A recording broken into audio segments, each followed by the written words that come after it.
नमस्कार, मैं हूं आपके साथ अनंत त्यागी और न्यूज की पाठशाला में आपका स्वागत। रोज की तरह यहां सबकी क्लास लगेगी। यहां खबर का हर एक चैप्टर खुलेगा। न्यूज की पाठशाला में आज क्या खास है, सबसे पहले आपको बताते हैं। पंजाब में कांग्रेस का कॉमेडी सर्कस कब तक चलेगा, यह आज आपको न्यूज की पाठशाला में बताएंगे। आज बताएंगे कि आज कैप्टन अमरिंदर सिंह ज्यादा खुश हैं या फिर कांग्रेस से ज्यादा खुश।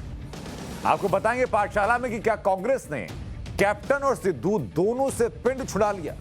इसके बाद आपको जम्मू कश्मीर लेकर चलेंगे और बताएंगे कि जम्मू कश्मीर को बदलने वाली 2 टनल कौन सी, इसकी आपको ग्राउंड रिपोर्ट दिखाएंगे। लेकिन सबसे पहले पॉलिटिकल साइंस की क्लास की शुरुआत करते हैं।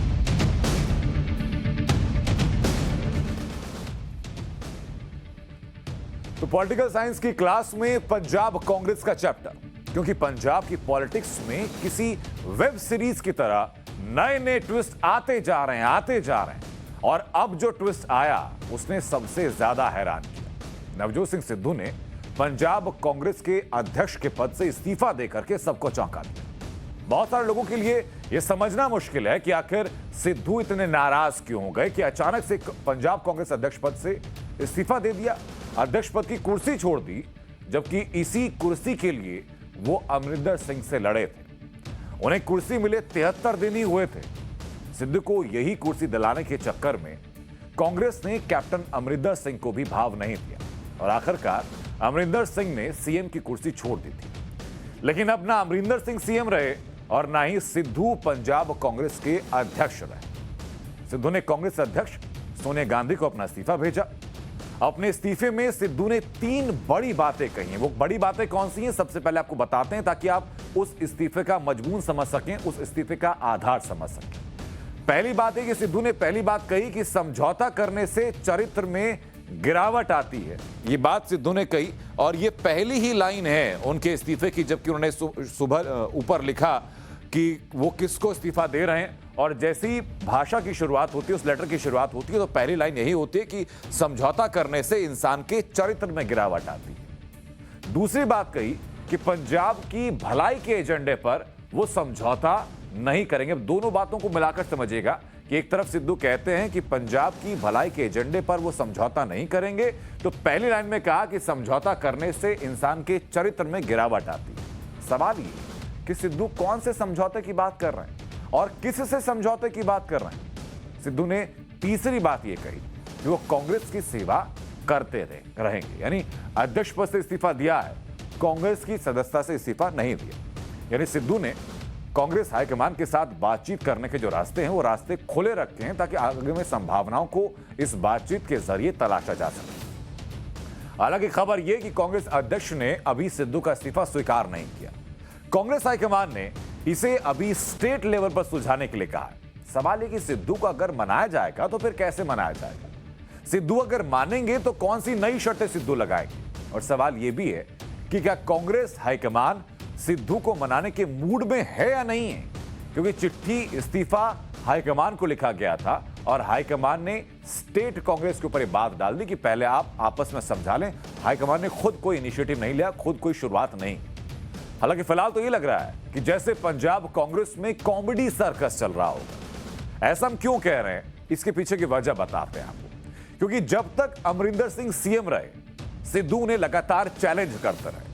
जब सिद्धू को पंजाब कांग्रेस का अध्यक्ष बनाया गया तो अमरिंदर सिंह नाराज हो गए। सिद्धू से टकराव में जब अमरिंदर को कुर्सी छोड़नी पड़ी तो चन्नी को सीएम बनाया गया। चन्नी सीएम बनकर फैसले करने लगे तो सिद्धू नाराज हो गए और सिद्धू ने इस्तीफा दे दिया। अब कांग्रेस के हाथ में ना तो अमरिंदर सिंह है और ना ही नवजोत सिंह सिद्धू, यानी 2 जो अहम चेहरे थे पंजाब कांग्रेस के, वो दोनों ही चेहरे अब खिसकते हुए नजर आ रहे हैं। क्योंकि आप ये मानकर चलिए कि ये राजनीतिक पंडितों ने कहा था कि पंजाब के अंदर अमरिंदर सिंह अपने आप में कांग्रेस से बड़ा चेहरा बन चुके हैं। अमरिंदर सिंह की रवानगी के साथ सवाल उठाए गए थे कि अगला ऐसा कौन व्यक्ति होगा जिसके प्रतिनिधित्व को प्रदेश में हर कार्यकर्ता स्वीकार कर लेगा। सबसे पहले निगाहें नवजोत सिंह सिद्धू के ऊपर थीं, लेकिन नवजोत सिंह सिद्धू को लेकर के कैप्टन अमरिंदर सिंह ने अपने जो ख्याल थे वो साफ कर दिए।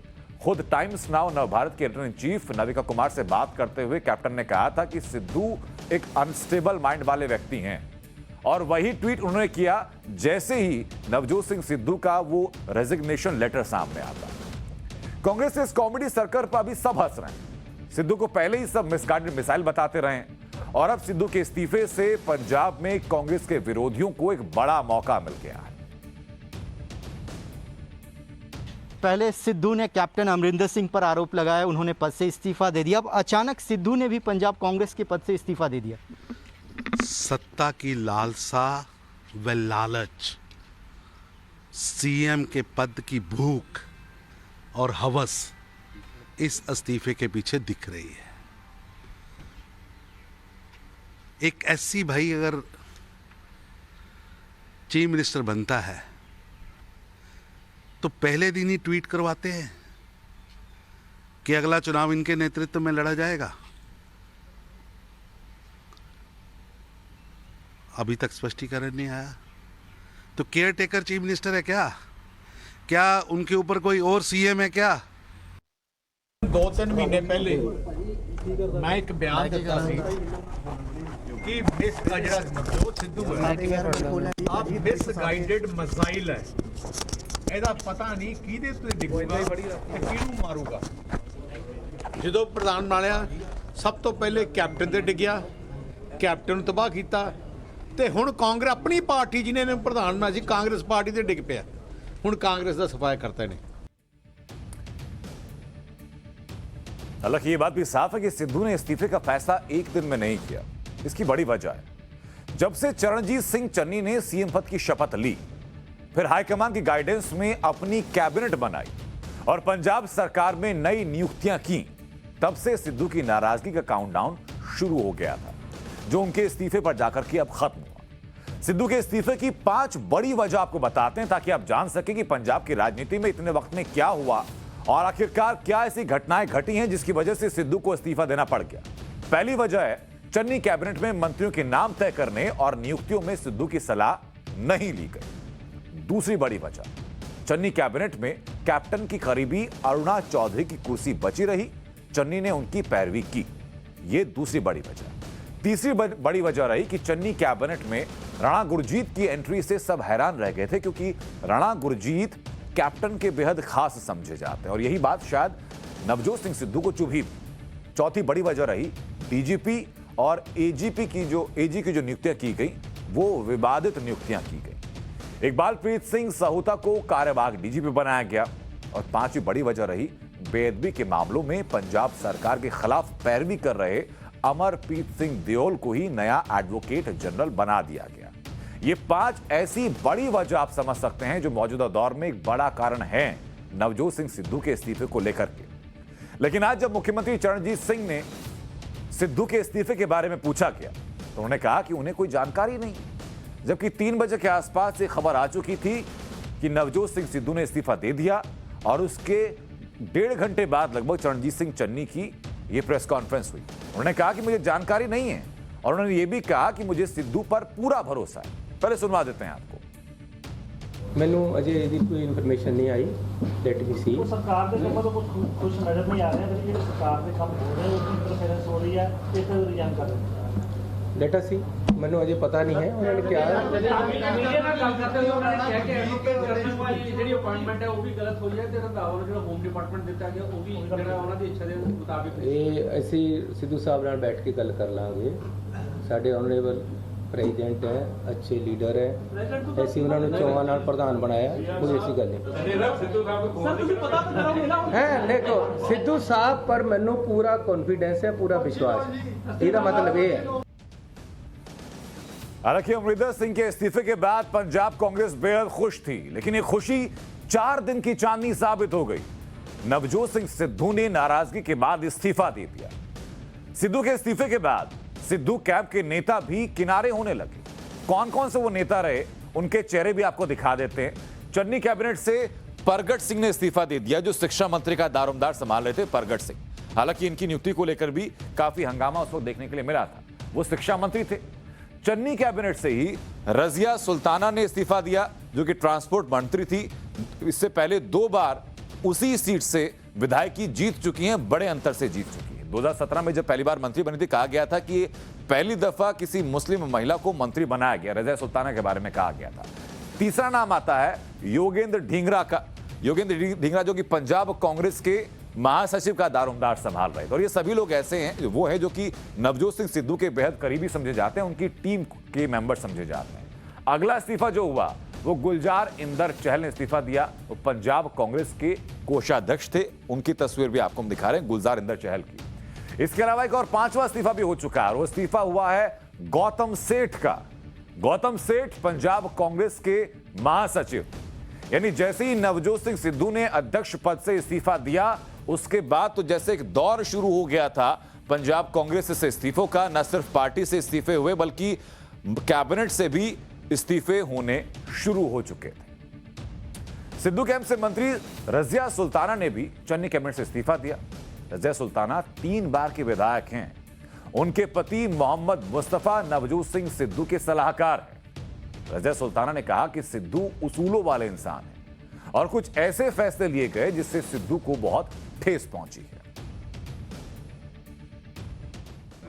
डीजीपी साहब ने कहा कुछ फैसले ऐसे लिए गए जो पीपीसी प्रेसिडेंट को मंजूर नहीं थे, आपको पता था जी? नहीं, मुझे तो पता क्या, सभी को पता था कि कुछ ऐसा है जिसमें गड़बड़ थोड़ी सी होने वाली है और हुई है। अभी बात कर लें प्लीज, फिर मैं आपको बताऊंगी। कांग्रेस का खराब हुआ इससे पंजाब कांग्रेस में? देखिए, कांग्रेस का नहीं, मैं इतना कहना चाहूंगी, सिद्धू साहब जो हैं वो वसूलों के आदमी हैं। असूलों क्या, सारा कुछ अपना मनाना असूल होता है? नहीं, सारा कुछ उन्होंने अपना क्या मना लिया, बताइए। उनका कैबिनेट क्या मनाया उन्होंने अपना? आपने बदलना एक बात सुने, हमने नहीं लिया इस्तीफा कैप्टन अमरिंदर सिंह जी का। उन्होंने, देखिए, ऐसे आप गलत बयानी ना करें और इस तरीके से बात ना करें। लेकिन इस पूरे घटनाक्रम के बाद आज सबसे ज्यादा खुश कौन है, अंदाजा लगाइए। आज सबसे ज्यादा खुश हैं कैप्टन अमरिंदर सिंह। वो खुशी छिप नहीं रही है। सिद्धू का इस्तीफा होते ही तुरंत कैप्टन अमरिंदर सिंह ने ट्वीट कर दिया। वो ट्वीट क्या है वो दिखाते हैं आपको। कैप्टन ने लिखा कि उन्होंने बहुत पहले ही कहा था कि सिद्धू स्टेबल इंसान नहीं है और पंजाब जैसे बॉर्डर स्टेट के लिए फिट नहीं। और ये प्रतिक्रिया नवजोत सिंह सिद्धू के इस्तीफे की खबर सामने आने के कुछ ही मिनट बाद सामने आ गई थी कैप्टन अमरिंदर सिंह की तरफ से उनका ये ट्वीट। कैप्टन ने जिस दिन से कुर्सी छोड़ी है उस दिन से वो सिद्धू को लगातार कोस रहे हैं। कैप्टन अमरिंदर सिंह ने जब इस्तीफा दिया तब टाइम्स नाउ नवभारत की editor in chief Navika Kumar ने उनसे बात की। इस बातचीत में भी कैप्टन ने कहा था कि सिद्धू पर एक दिन कांग्रेस को पछतावा जरूर होगा। सुनवाते हैं आपको, दिखाते हैं आपको वो। Well, I don't know. That is for them to decide. I can tell you, I know Sidhu since he was about a 3 or 4 year old boy. He's a Patiala boy, and his father used to be our DCC president, and then he was later on AG of Punjab. I know him very well. He may be a good cricketer. He's been in my cabinet. I gave him a job, which I thought, because having been in Amritsar, MP from Amritsar 3 times, I thought he would understand the working of these cities. And I gave him all the work called local self-government, that is for the city developments. For 7 months, the man never cleared a file. And that is the home base of the Congress is the cities. So I had to remove him. And that is when I told him, I said, if you want something else, you can have it. But he didn't want to. He wanted to go in for this. But I can tell you one thing. Knowing Sidhu, knowing his working, knowing the type of man he is, one day the Congress will regret it. तो ये बात captain ने उसी दिन कह दी थी जिस दिन कैप्टन अमरिंदर सिंह ने अपना इस्तीफा दिया था और उसके बाद टाइम्स नाउ नवभारत से बात की थी। अमरिंदर सिंह के दिल को आज बड़ा सुकून मिला होगा क्योंकि उन्हें सिद्धू से राजनीतिक बदला लेना है। जब से उनकी कुर्सी गई तब से वो सिद्धू पर जिस तरह की बातें कर रहे हैं, जिस तरह से गांधी परिवार खासतौर पर राहुल गांधी और प्रियंका गांधी पर सवाल उठा रहे हैं, उसमें यही लग रहा है कि उन्होंने बदला लेने की कसम खा ली है। आज टाइमिंग भी ऐसी कि अमरिंदर सिंह दिल्ली आए हैं और उधर सिद्धू का इस्तीफा हो गया। अमरिंदर सिंह के बारे में ऐसी अटकलें थी कि वो दिल्ली में अमित शाह से मुलाकात कर सकते हैं, हालांकि ऐसी कोई मीटिंग हुई नहीं। अमरिंदर सिंह ने कहा कि वो दिल्ली में अपना बंगला खाली करने आए हैं, लेकिन जब वो दिल्ली पहुंचे और सिद्धू के इस्तीफे के बाद कांग्रेस में उनके आगे के रोल के बारे में पूछा गया उन्होंने कहा कि यह सवाल कांग्रेस हाईकमान से पूछा जाना चाहिए। मैंने कहा था अनस्टेबल है और उसने आप ही दिखा दिया, उसने आज रेजिग्नेशन कर दिया जी। He is not a stable mind और वो Punjab do you stand by it? And I say absolutely, I don't tweet unless I mean it. And what is my tweet? You can quote. Sir आपको लगता है कि सिद्धू साहब की वजह से आपको अपना पोस्ट गंवाना पड़ा? अब वो भी उन्होंने रिजाइन कर दिया। आपको लगता है कि उनकी वजह से ही आपको अपना पोस्ट गंवाना पड़ा, आपको इस्तीफा देना पड़ा? वो गलत फैसला था। That was nothing to do with Sidhu. Sidhu को जब मैं कह रहा हूँ कि अनस्टेबल, तो उसको ने कोई रिएक्शन तो होगा ही, कुछ कहा होगा। मैंने किसी को कुछ नहीं कहा। यहाँ किससे मिलने का प्रोग्राम है? यहाँ मैं घर जाऊंगा, सामान इकट्ठा करूंगा और मैं पंजाब जाऊंगा कल को। क्या अमित शाह से मिलना? सर सिद्धू के इस्तीफे के बाद अब आपकी क्या? अरे I am not meeting any politician. मैंने आपको कह दिया, किसी पॉलिटिशियन को मैं नहीं मिल रहा, कोई पॉलिटिकल एक्टिविटी नहीं है। मैं कपूरथला हाउस जो चीफ घर है उसको खाली करने के लिए आया। सिद्धू के इस्तीफे के बाद अब आप क्या रोल है? ये आप AICC से पूछिए। और इस पूरे घटनाक्रम से कुल मिलाकर ऐसा लग रहा है कि कांग्रेस को अब कैप्टन से भी छुटकारा मिल गया और सिद्धू भी किनारे कर दिए गए। लेकिन जब चुनाव 5 महीने दूर हो तो फिर किसी भी पार्टी के लिए ऐसी उठापटक क्या अच्छी होती है? हमारे हिसाब से ऐसी उठापटक किसी भी पार्टी के लिए चुनाव से ठीक 5 महीने पहले अच्छी नहीं हो। राजनीति एक परसेप्शन का खेल होता है। इस परसेप्शन में कांग्रेस फेल होती नजर आ रही है और पंजाब इसका सबसे बड़ा उदाहरण है, जहां कैप्टन अमरिंदर जैसे नेता उन नवजोत सिंह सिद्धू को खुलेआम एंटी नेशनल और पाकिस्तान परस्त कह चुके हैं, जिस सिद्धू को कांग्रेस आने वाले दिनों में पंजाब का चेहरा बनाने की बात कर रही थी। कांग्रेस के लिए इस परसेप्शन की नई मुसीबत अब कन्हैया कुमार, जिन्हें आज कांग्रेस में शामिल किया गया। कन्हैया कुमार अब तक कम्युनिस्ट पार्टी ऑफ इंडिया यानी CPI से थे। उन्हें कांग्रेस अपनी पार्टी में लेकर के आई, लेकिन बीजेपी ने इसको लेकर के राजनीतिक हमला किया कि टुकड़े टुकड़े गैंग का कांग्रेस में विलय हो गया। कन्हैया कुमार से भी सवाल हो रहे हैं कि वो क्रांति की बड़ी बड़ी बातें करते थे और आज आखिरकार कांग्रेस में शामिल हो गए। कन्हैया कुमार ने इस पर जवाब दिया कि कांग्रेस को बचाना जरूरी है, लेकिन क्यों बचाना जरूरी है, यह जवाब बेहद दिलचस्प है। कन्हैया कुमार ने कहा कि कांग्रेस को बचाना जरूरी है क्योंकि अगर बड़ा जहाज नहीं बचेगा तो छोटी कश्तियां भी नहीं बचेंगी। जब विपक्ष कमजोर हो जाता है, सत्ता तानाशाही रुख अख्तियार कर लेती है। इसीलिए देश की सबसे बड़ी विपक्षी पार्टी, मैं कोई गुनागणित नहीं कर रहा हूं, लेकिन मुझे यह बात सीधे तौर पे समझ में आ रही है कि देश के लोकसभा में 545 सीट हैं, 200 लगभग सीट ऐसे हैं जहां भाजपा के सामने कांग्रेस के अलावे कोई विकल्प नहीं है। मैं ये नहीं कह रहा हूं कि मेरी जिम्मेवारी सिर्फ एक पार्टी के लिए है, लेकिन जो पार्टी सबसे बड़ी पार्टी है, सबसे बड़ी विपक्षी पार्टी है, उस पार्टी को अगर नहीं बचाया गया, अगर बड़े जहाज को नहीं बचाया गया, छोटी छोटी कश्तियां भी नहीं बचेगी। तो कन्हैया कुमार जो बात कर रहे हैं उससे यही लगता है कि उन्होंने भी कांग्रेस को डूबता हुआ जहाज मान लिया है, जिसे वो बचाने की बात कर रहे हैं। पाठशाला में अब जम्मू कश्मीर के विकास का चैप्टर बात करते हैं। कश्मीर में आज 2 अहम प्रोजेक्ट्स का इंस्पेक्शन हुआ है और ये अहम प्रोजेक्ट हैं जटमोर टनल और जोजिला टनल। ये दोनों टनल क्यों अहम हैं, ये कैसे गेम चेंजर प्रोजेक्ट हैं, ये आपको सब बताएं।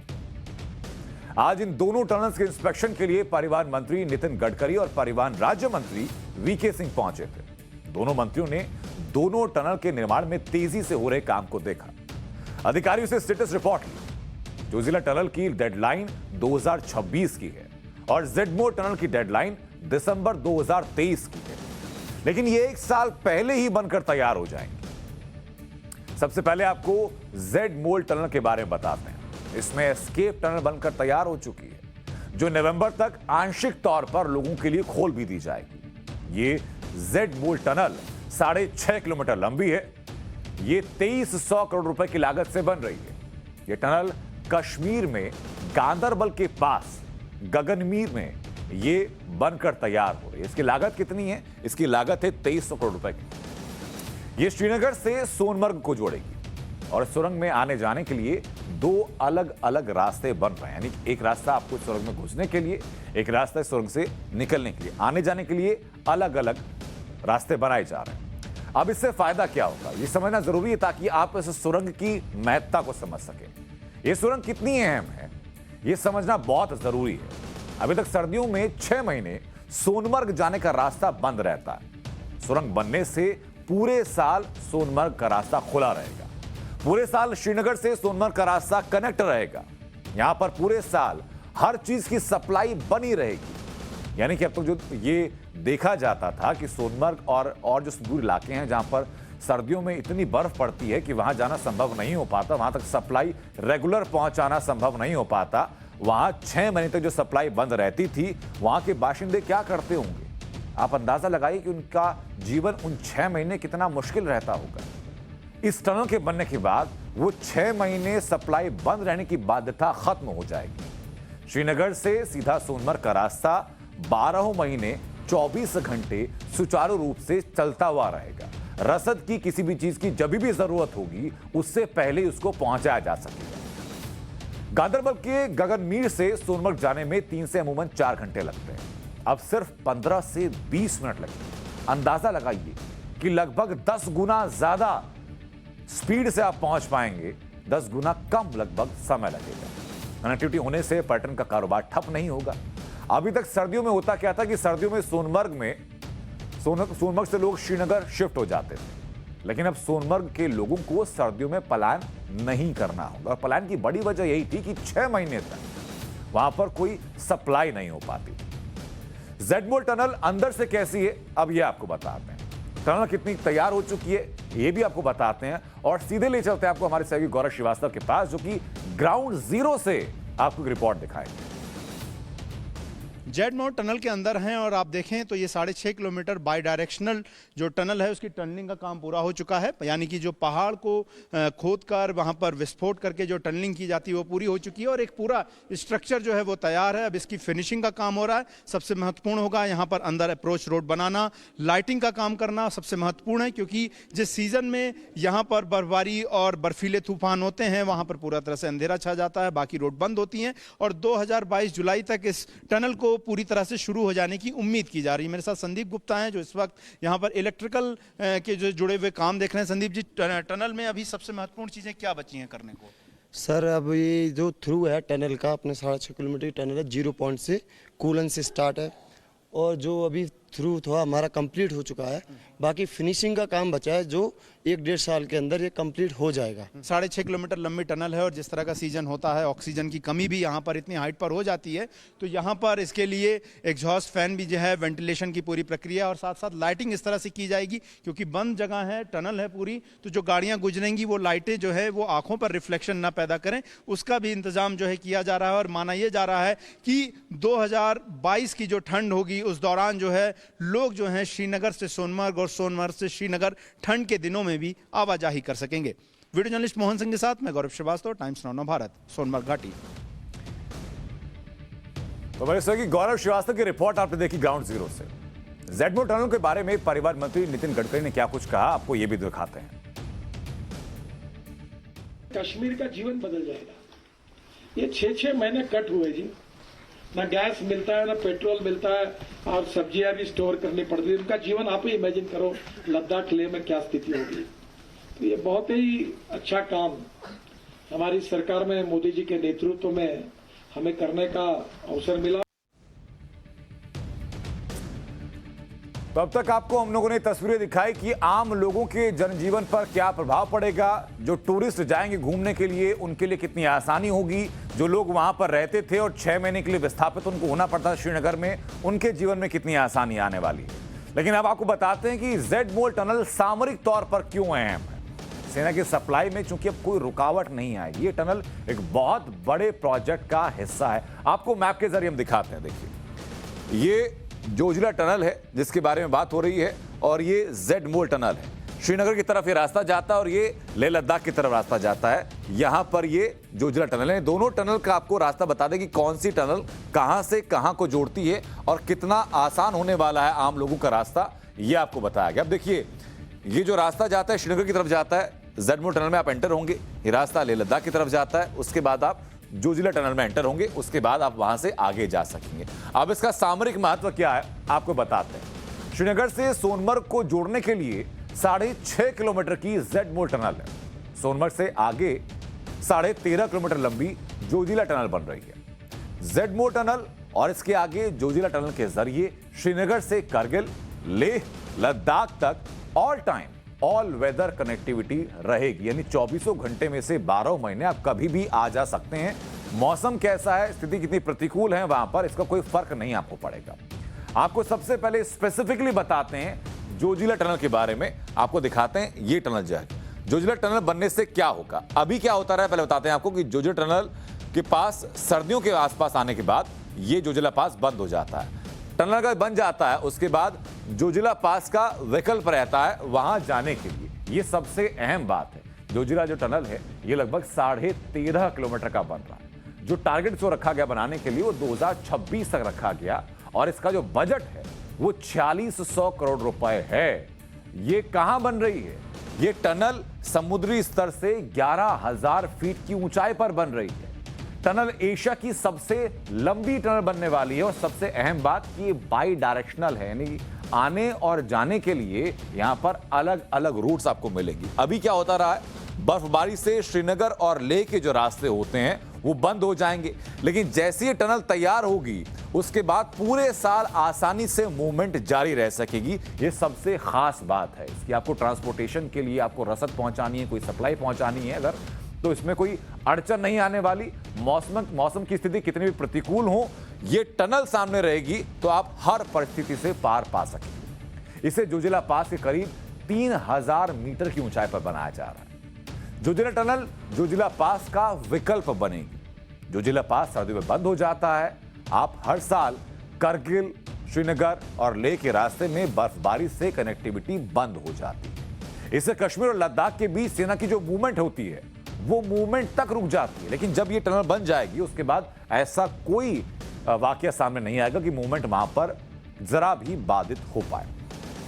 जोजिला टनल बनाना इसलिए जरूरी था क्योंकि सेना की आवाजाही और सप्लाई में किसी तरह की कोई रुकावट ना आए। ऐसे टनल की जरूरत कारगिल युद्ध में हुई थी, जब सैन्य सप्लाई पहुंचाने में काफी दिक्कतों का सामना करना पड़ा था, और इसीलिए इस टनल के बारे में 2005 में एक डिटेल्ड प्लानिंग तैयारी की गई। 2013 में इस प्रोजेक्ट को हरी झंडी मिल गई। 2018 में मोदी सरकार ने इसका शिलान्यास किया और इस पर काम शुरू किया गया। इस टनल के बनने से हर मौसम में कश्मीर घाटी से लद्दाख का संपर्क बना रहेगा। इस सुरंग लाइन ऑफ कंट्रोल के बेहद नजदीक है। चीन और पाकिस्तान की चुनौती के बीच इस टनल से कश्मीर से लद्दाख के बीच सेना की आवाजाही बेहद आसान होगी, और अब सेना साल भर यहां गश्त और नजर रख सकेगी। जो कि यात्रा पहले 3 घंटे में पूरी होती थी, अब उस यात्रा को पूरा करने में महज 15 मिनट लगने वाले हैं। जोजिला टनल पर कितना काम हुआ ये भी दिखाते हैं आपको हमारे सहयोगी गौरव श्रीवास्तव की रिपोर्ट के जरिए। भारत ही नहीं, एशिया की सबसे लंबी रोड टनल का जो मॉडल है वो इस वक्त हमारे साथ हैं। हम जोजिला टनल में ही हैं। जोजिला टनल अभी बनाई जा रही है, लेकिन इसका मॉडल क्या है वो हम आपको तस्वीर में दिखाना चाहेंगे।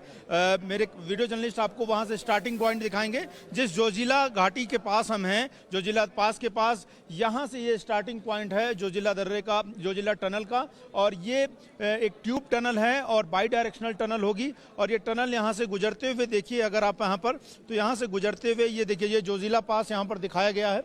ये जोजिला पास, बीच बीच में ये वर्टिकल शाफ्ट होंगे, और ये वर्टिकल शाफ्ट देखिए यहाँ पर किस तरीके से इनकी ऊंचाई बढ़ रही है। और ये माइटी जोजिला पास लिखा गया, यानी कि इनकी ऊंचाई बहुत ज़्यादा है, समुद्र तल से हजारों फीट। और यहाँ पर अंत में आकर ये जो जोजिला टनल है ये द्रास जो कि करगिल में है, ये श्रीनगर से लेह को जोड़ने वाला ये पूरा कनेक्टिविटी का सबसे महत्वपूर्ण हिस्सा है, जहां पर भारत ही नहीं एशिया की सबसे लंबी जो रोड टनल है वो बनाई जा रही है। 14.5 किलोमीटर लंबी ये बाई डायरेक्शनल यानी कि आने और जाने दोनों टनल। और अब मैं आपको तस्वीर दिखाना चाहूँगा इस टनल का। इस टनल में काम शुरू हो चुका है। ये टनल आप देखिए तो ये टनलिंग का काम धीमे धीमे चल रहा, बहुत ही चुनौतीपूर्ण काम है और यहाँ पर लगातार विस्फोट किए जाते हैं और इसके बाद ये टनल बनाने का काम धीमे धीमे आगे बढ़ता है। ये आखिर बन कैसे रही, इसका प्लान क्या है, इस पर बात करने के लिए हमारे साथ निजामुद्दीन जी हैं जो कि प्रोजेक्ट इंजीनियर हैं और इसका पूरा खाका वो है दर्शकों के सामने रखेंगे। बताइए कि किस तरीके से ये पूरा जो टनल है प्लान किया गया और कितना इसमें चुनौतियां हैं कि इतनी खतरनाक जगह पर ये बनाना कैसे आप कर रहे हैं? ये एक्चुअली पूरा 13.14 किलोमीटर्स की है पूरी लेंथ और रिस्क तो है, हम बना रहे कर रहे, मगर हम इसमें सपोर्टिंग के क्या कर रहे हैं, इसमें हम लगा रहे LG लाटिस इरेक्शंस हो रहा हमारा इधर, फिर इसमें हम शॉर्टकट वॉटकट मार रहे, तो पूरा हमारा प्राइमरी सपोर्ट अच्छा हो जा रहा, so that factor of risk collapsing जो है वो कम है, पूरा सपोर्टिंग पूरी है। इसकी जब हम ऊपर करते हैं तो आप थोड़ा थोड़ा देख रहे होंगे कहीं कहीं से पानी निकल रहा ऊपर, ड्रेनिंग के लिए भी हम पाइप्स लगाए हुए हैं वहाँ पे, तो जो भी पानी लीकेज होकर सीपेज होकर जो आ रहा नीचे वो पूरा ड्रेन हो रहा आउटसाइड में। और रही बात इसकी, तो ये बाई डायरेक्शनली है, ठीक है, ट्विन है ये, वन वे।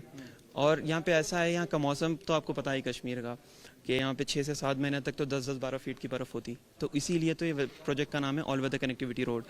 तो हम क्या करेंगे अभी, जब ये पूरी रोड बन जाएंगी, यहाँ तक हमारी हाईवे भी आने वाली है 17 किलोमीटर्स की, उसमें कट एंड कवर भी होगा, छोटी सी बीच में टनल्स भी है हमारी 2 आ रही, तो हम पूरा जब बना देंगे तो एक ऐसा होगा कि वेदर के कोई भी सीज़न में रहो, कुछ कौन सा भी सीज़न आप ट्रैवल कर सकते हैं। वेंटिलेशन बहुत बड़ा इशू होता है इतनी लंबी टनल में, बहुत लोगों को सफोकेशन महसूस होता है, या जब एवलांच होता है ऑक्सीजन लेवल बहुत कम होता है इस हाइट पे, हवा वेंटिलेशन कैसे आप लोग मेंटेन करते हैं? हम जैसा आप यहाँ पे देख सकते हैं 3 वेंटिलेशन शाफ्ट है हमारे, ठीक है, एक 484 मीटर्स का है, एक 320 मीटर्स का है, एक 207 मीटर्स का है, तो 3 वर्टिकल वेंटिलेशन शाफ्ट्स आ रहे हैं हमारे, और हम उसमें जर्मन टेक्नोलॉजी के फैंस लगाने वाले वेंटिलेशन फैंस, उससे आगे फ्यूचर में प्रॉब्लम नहीं होगी वेंटिलेशन की। दूसरा ये कि यहाँ पर इलेक्ट्रिसिटी प्रॉब्लम होती रहती है, कट हो जाती है, पावर बैकअप कैसे रखेंगे, क्योंकि यहाँ पर कम्युनिकेशन है, लाइटिंग है, ये सारी चीज़ें। यहाँ इसके सामने ही अमरनाथ के जो कैंप्स है उसके बाजू में ही हमारा पावर स्टेशन बनने वाला है इलेक्ट्रिसिटी का, तो उसी से पूरा सप्लाई होगी। फिर वहाँ पे द्रास में भी है हमारा, जहाँ पे ईस्ट पोर्टल है एग्जिट का, वहाँ पे भी एक पावर स्टेशन है जी। दूसरा ये कि यहाँ पर बहुत सारे लोग कहते हैं कि यहाँ के जो पहाड़ हैं वो इतने भी पुराने नहीं हैं, बहुत भुरभुरे हैं, जल्दी गिरने लगते हैं, तो क्या ये मानकर चलें कि किसी भी तरह का कोई हर्डल नहीं होगा जब एक बार ये शुरू हो जाएगा? नहीं होगा, क्योंकि आप जैसा देख रहे हम लैटिस गर्डर रॉक बोल्ट ये प्राइमरी सपोर्ट्स इसीलिए लगा रहे, ये बाहर जो निकल के आ रहा एक ऐसा जाता हमारा सी शेप का जिससे सपोर्ट हो जाता, फिर हम शॉर्टकट वॉटकट कर रहे हैं तो कोलैप्सिंग का रिस्क बहुत कम हो जाता, 90 to 92% कम हो जाता। और जोजिला टनल का निरीक्षण करने के बाद नितिन गडकरी ने क्या कहा वो भी सुनवाते हैं आपको। आशिया की सबसे लंबी टनल है और उसका काम अभी मैं देख के आया, मेगा इंजीनियरिंग कंपनी वो कर रही है, एप्को काम कर रही है, इसका अगले साल हम उद्घाटन करेंगे। और ये जो है वो उन्होंने मुझे प्रॉमिस किया है कि 23 दिसंबर तक, यानी काम की कम से कम 1.5-2 साल पहले ही हम काम पूरा करने की कोशिश कर रहे हैं। हालांकि ऐसे बड़े बड़े प्रोजेक्ट्स की योजना बहुत पहले बन गई थी, लेकिन इसकी जरूरत होने के बावजूद इन प्रोजेक्ट्स पर काम नहीं शुरू हुआ था। मोदी सरकार ने इन प्रोजेक्ट्स पर फोकस किया और तेजी के साथ काम किया और अब ये प्रोजेक्ट्स डेडलाइन से पहले ही बनकर तैयार हो जाएंगे। पाठशाला में अब अफगानिस्तान की क्लास करते हैं और इसमें तालिबान का चैप्टर आपको पढ़ाते हैं।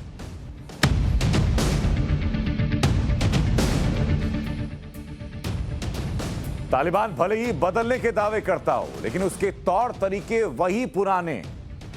अफगानिस्तान से तालिबानी फरमान आने शुरू हो चुके हैं। तालिबान की मिनिस्ट्री ऑफ इस्लामिक ओरिएंटेशन यानी इस्लाम के दिशा निर्देशों को लागू करने वाले मंत्रालय ने आदेश जारी किया है। आदेश में क्या लिखा गया? आदेश में लिखा गया कि पुरुषों की दाढ़ी छोटी करना या काटना इस्लामिक कानूनों के खिलाफ है। अगर किसी सलोन ने ऐसा किया तो उसे सख्त सजा दी जाएगी। हेलमंड प्रांत में सलून्स के बाहर नोटिस चिपकाया गया और सभी के लिए शरिया का पालन करना जरूरी है, ये लिखा गया। उसमें लिखा गया कि दाढ़ी छोटी करना और दाढ़ी कटवाना गैर शरिया है। सलों के अंदर संगीत बजाने पर भी मनाही, किसी को शिकायत करने का अधिकार नहीं। हालांकि इससे पहले तालिबान में काबुल में कई ब्यूटी पार्लर्स पर लगी महिलाओं की फोटो को काले रंग से ढक दिया गया था। वो तस्वीरें टाइम्स नाउ नवभारत ने आपको कई बार दिखाई थी, प्रमुखता के साथ दिखाई थी। यानी कब्जा करने के साथ ही तालिबान ने अपनी मंशा जाहिर कर दी थी कि वो शरिया के मुताबिक ही चलेंगे, और वही अब हो रहा है। तालिबान फिर से अपना पुराना रंग दिखाने लगा है। 24 साल पुराने और आज के तालिबान में कोई ज्यादा अंतर नहीं है, बल्कि कोई अंतर है ही नहीं। सजा देने के लिए वही पुराने बर्बर तरीके तालिबान फिर अपना रहा है, जैसे वो साल 1996 से साल 2020 में अपनाता रहा। साल 1996 में अफगानिस्तान के पूर्व राष्ट्रपति नजीबुल्लाह को तालिबान ने सबके सामने बीच सड़क पर फांसी दी थी। तो साल 2021 में तालिबान वैसी ही बेरहमी दिखा रहा है। तालिबान ने अपहरण की सजा के तौर पर तालिबान ने एक शख्स को फांसी पर लटका दिया। वो तस्वीर आपको दिखाएंगे। अफगानिस्तान के हेरात प्रांत में चौराहे पर तालिबान ने एक शख्स को लटका दिया। यह अपहरण की तालिबानी सजा है। तालिबानी लड़ाके 4 शवों को लेकर के हेरात आए। इन शवों को क्रेन की मदद से मुख्य चौराहे पर लटकाया गया और बाकी के 3 शवों को अलग अलग चौराहों पर लटका दिया गया। तालिबान यह सब कर रहा है और फिर से लोगों के मन में अपना खौफ भर रहा है ताकि उसके खिलाफ कोई आवाज ना उठाए। तालिबान की पैरवी करने वालों को यह तस्वीर जरूर देखनी चाहिए। तालिबान ने यह भी साफ कह दिया कि वो अफगानिस्तान में पुराने तरीके से ही सजा देगा, यानी जैसी सजा तालिबान अपने पुराने राज में दिया करता था। इसमें गलती करने पर, तालिबान का कानून तोड़ने पर किस तरह की खौफनाक सजा मिलती थी, सबसे पहले वो आपको बताते हैं।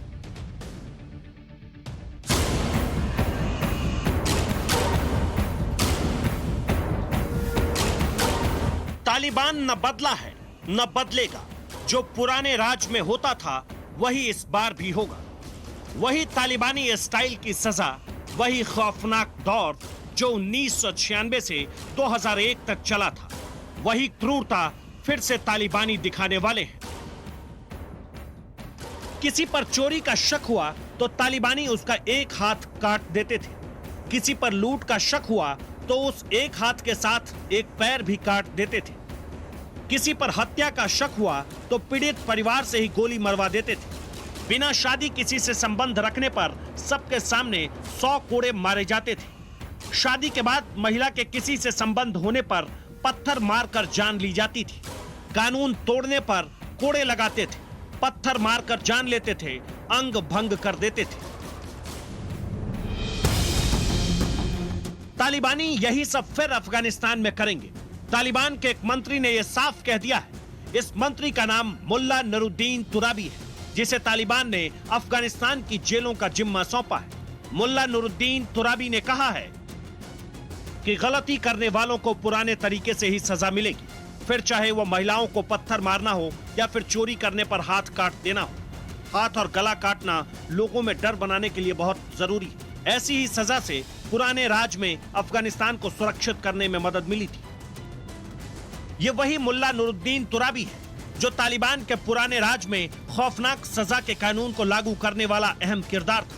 यह तालिबान का वो क्रूर दौर था जिसमें ना कोई अपील, ना कोई दलील, सीधे ऐसी सजा जिसे सुनकर दुनिया कांप जाती थी।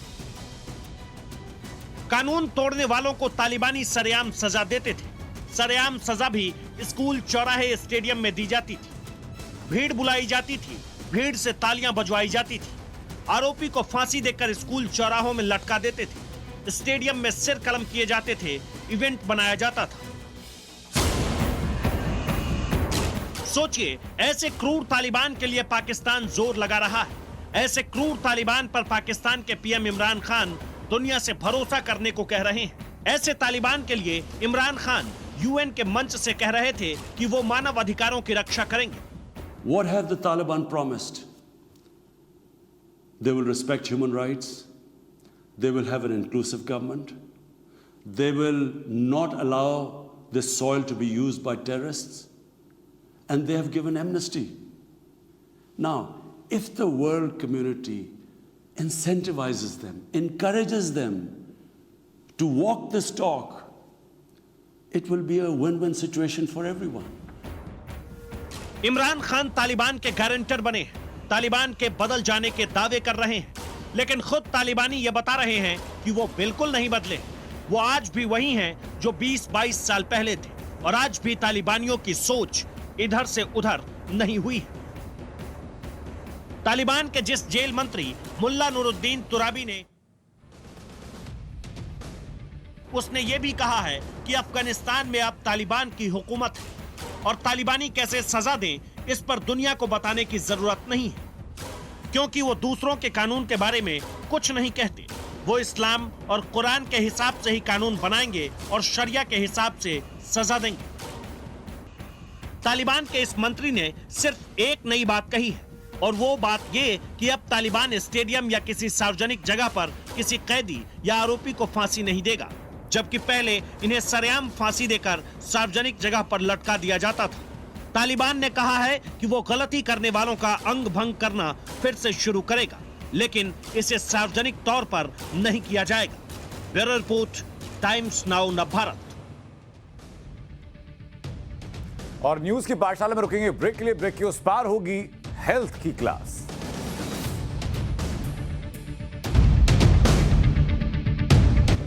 और पाठशाला में अब हेल्थ से जुड़ी जरूरी क्लास। एक स्टडी से पता चला कि दुनिया भर में लोगों का औसत कद बढ़ा है, लेकिन हम भारतीयों का औसत कद घट रहा है। ऐसा क्यों हो रहा है? इसके कारण क्या है? ये कैसे आपकी लाइफस्टाइल से सीधा जुड़ा है? ये सब कुछ आज हम इस क्लास में आपको बताएंगे।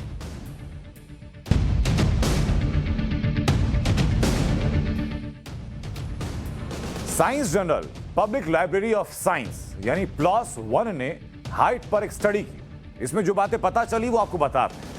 इस स्टडी के मुताबिक 2005 से 2015 के बीच भारतीयों का औसत कद घटा है।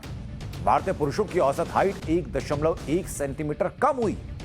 महिलाओं की औसत हाइट भी 0.42 सेंटीमीटर घट गई। PLOS ONE ने यह study national family health survey के आधार पर की। इसमें बताया गया कि कैसे समुदायों के बीच औसत कद में बदलाव हो रहा है और कैसे अमीर और गरीब से भी औसत कद में फर्क पड़ता है। कि जैसे 25 साल तक की महिलाओं की औसत हाइट साल 2005 से 15 के बीच SC समुदाय में 150.81 सेंटीमीटर से 150.96 सेंटीमीटर हुई। ST समुदाय में ये 151.13 सेंटीमीटर से घटकर 150.71 सेंटीमीटर हुई। OBC समुदाय में 151.97 सेंटीमीटर से घटकर 151.95 सेंटीमीटर हुई। अन्य समुदाय में 152.99 सेंटीमीटर से घटकर 152.87 सेंटीमीटर हो गई। अब अगर 25 साल तक के एज ग्रुप की महिलाओं में अमीर और गरीब के हिसाब से देखा जाए तो गरीबों में औसतन हाइट 150.37 सेंटीमीटर से घट करके 149.74 सेंटीमीटर हो गई। अमीरों में औसत हाइट 150.50 सेंटीमीटर से घटकर बढ़कर के 152.73 सेंटीमीटर हो गई। दुनिया में पुरुषों की औसत हाइट क्या है बताते हैं आपको। नीदरलैंड्स में 183 सेंटीमीटर है, एस्टोनिया में 181.6 सेंटीमीटर है, बेल्जियम में 168.7 सेंटीमीटर और भारत में 164.9 सेंटीमीटर है। दुनिया में महिलाओं की औसत हाइट एस्टोनिया में क्या है बताते हैं आपको कि 181.6 सेंटीमीटर है, लात्विया में 170 सेंटीमीटर है, नीदरलैंड्स में 168.7 सेंटीमीटर है, लेकिन भारत में 152.6 सेंटीमीटर है। भारतीयों की औसत हाइट घटने की पीछे जो वजह बताई गई उनमें बताते हैं वो क्या क्या वजह रही। उसमें सामाजिक और पर्यावरण से जुड़े फैक्टर हैं, पौष्टिक भोजन की कमी है, कुपोषण की मार है, अलग अलग वर्गों की आय में असमानता, ये तमाम चीजें रही जो कि वजह बनी इस हाइट के इस डिफरेंस की वजह से, हाइट घटने की वजह से। तो पाठशाला में आज के लिए सिर्फ इतना ही। एक ब्रेक का वक्त है, जल्द